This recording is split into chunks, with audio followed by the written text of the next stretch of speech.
শুনলাম আপনি সাইকেল চালিয়ে যেতেন, তার পিছনে ওকে দৌড়ের সূচনা করেছিলেন, আজকে সে সাফল্যের চূড়ায় উঠেছে, কী বলবেন? এই পরিশ্রমটা কি আজকে সফল?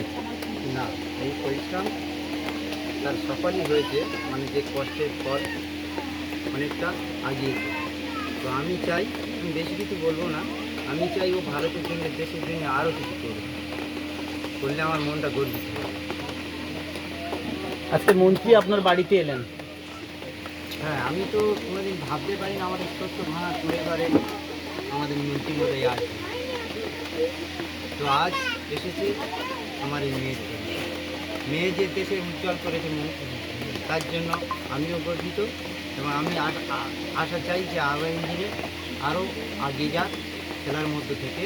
আমরা তার জন্য দীর্ঘ চেষ্টাও করি, আপনারাও আমাদের পাশে থাকবেন, দেশের পাশে থাকবেন। এত কষ্ট, এত দারিদ্রতার মধ্যে দিয়ে আপনি মেয়েটাকে একটা স্বপ্নের জায়গা পৌঁছেছেন, আজকে কেমন লাগছে? আজকে তো খুবই ভালো লাগছে, আশা করবো যে আরও যেন ভালো হয়। আপনার স্ত্রী ভালো অ্যাথলেটিক ছিলেন, তার সেই স্বপ্নটা আপনি তার চোখের মধ্য দিয়ে কি মেয়ের মধ্যে দেখলেন? হ্যাঁ, আমার স্ত্রী আমার থেকে অনেক হেল্প করেছে। আমি যখন দেখতাম যে বারবার চেষ্টা করতে এত পরিস্থিতিতে, অভাবের পরিস্থিতিতে তো কী করে করা যাবে, তো পয়সা না থাকলেও লোকের কাছে ধার করে সেটা মেনটেন করতাম, আবার ফের অনেক কষ্ট করে নিজেরা মেহনত করে সেগুলো মিটিয়ে দিতাম। মেয়ে বলছে ঝড়ের সময় সমস্ত টালি ওই পলিথিন সব উড়ে গেছিল, হ্যাঁ, তারপরে সরকারের পক্ষ থেকে আবাস যোজনায় ঘরদোর আপনাকে কেউ সাহায্য করেন? একটা তিরপল পেয়েছি, আর কিছু পাইনি। কী নাম আপনার? তখন লাগে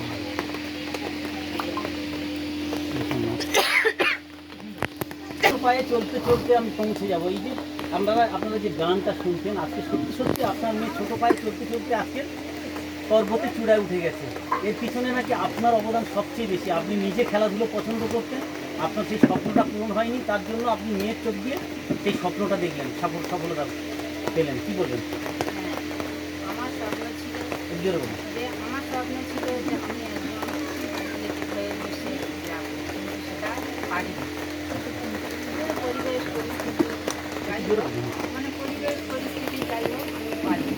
কিন্তু আমার বিবাহিত জীবনের পরে আমি আমার স্বামীর কাছ থেকে দাবি রেখেছিলাম যে আমার কোনো অর্থনৈতিক কোনো সুবিধার অভাব মানব সবই করবো, কিন্তু তার মধ্যে থেকেও আমাদের যে সন্তান হবে তাদের কি আমরা আমাদের মানে মনের আশাটাকে ফুটিয়ে তুলবো। আপনি কোনো পদক পেয়েছিলেন বা আমি কোনো জায়গায় পজিশন যেতে পারিনি। ইচ্ছা ছিল?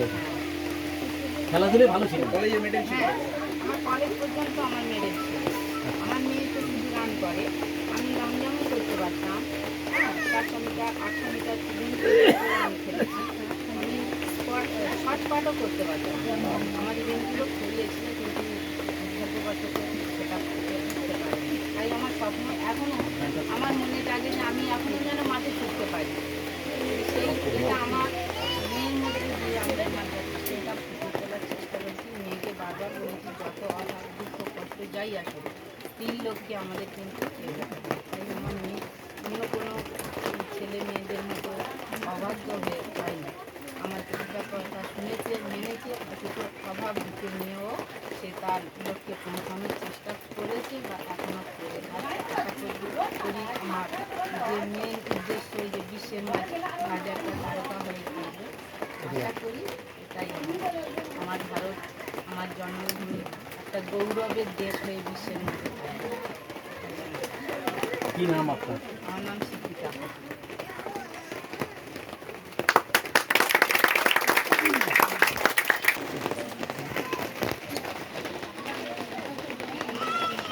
নফিসের বাড়িতে এলেন, তাকে সংবর্ধনা দিলেন, তাকে উৎসাহ করলেন আগামী দিনে যাতে অলিম্পিকে সে একটা ভালো প্লেসমেন্ট করতে পারে, সেই আশাও রাখলেন। কিন্তু এসে তার বাড়ির পরিস্থিতিটা কেমন দেখলেন? আমি তো ভাবতে অভাব লাগছে এখানে বসে। দীর্ঘ 34 বছর বামপন জামাই এবং লাস্ট 15 ইয়ার্স তৃণমূল সরকারের পিরিয়ডে প্রধানমন্ত্রী আবাস যোজনা, বাংলা আবাস যোজনা অনেক কিছু ঘর বেরিয়েছে। তো কোনোটা পাইনি। আজকে আমাকে দেখতে হচ্ছে এই ত্রিপলের উপর ছাউনি, এরকম একটা বাড়ির মেয়ে, মানে দারিদ্র্যের সময় নিচে বসবাসকারী ছোট বোন। আজকে অনূর্ধ্ব-23 এশিয়ান চ্যাম্পিয়ন সোনা পদক জয়লাভ করে আজকে আমাদের এলাকা, আমি পাশে বসে আছি, ভাব দেওয়া লাগছে। এবং সারা ভারতবর্ষের মধ্যে পশ্চিমবঙ্গে এবং দক্ষিণ চব্বিশ পরগনার কুলপি ব্লকে বেলপুকুর গ্রাম পঞ্চায়েতের রাঙাপালা গ্রামের প্রত্যন্ত গ্রাম, এখনও মাটির রাস্তা, বর্ষায় কাদার উপরে হাঁটতে হচ্ছে।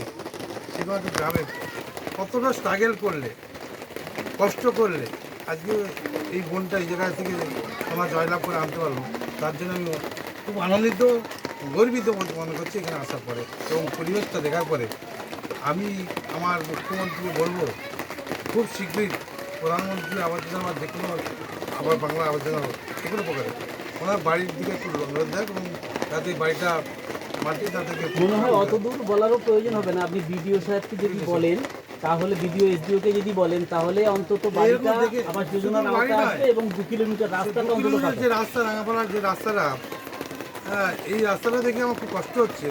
আমরা এখন কোথায় বাস করছি? আদিকরণ যুগে, পরিবর্তনের যুগে দাঁড়িয়ে আমাদের মাটির রাস্তায় হাঁটতে হচ্ছে।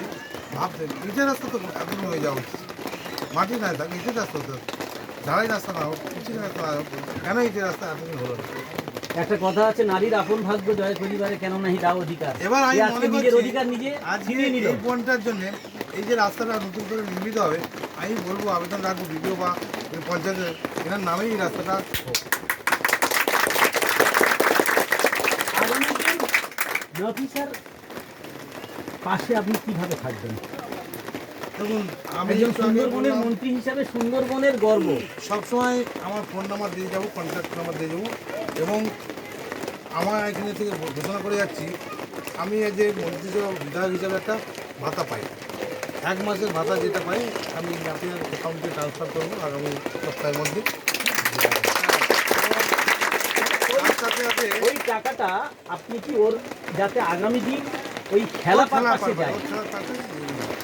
এবং তার সাথে সাথে অলিম্পিক গেমস 2028 আছে, ও তাতে পার্টিসিপেট করবো, অংশগ্রহণ এবং সোনা পদক জয়লাভ করে আনুক, এটা আমি ওর প্রতি ভরসা রাখছি এবং আশা রাখছি, অনেক আশা রাখি। আপনি ও কি একবার এর পরিস্থিতি রাজ্যের ক্রীড়ামন্ত্রীর কাছে তুলে অবশ্যই ধরবেন? বলবো, ক্রীড়ামন্ত্রীর কাছে আমি ব্যাপারটা তুলে ধরবো। আগামী দিন আমাদের বিধানসভা আছে, বিধানসভার পরে ওনার কাছে ব্যাপারটা করবো। ঠিক, বাহ।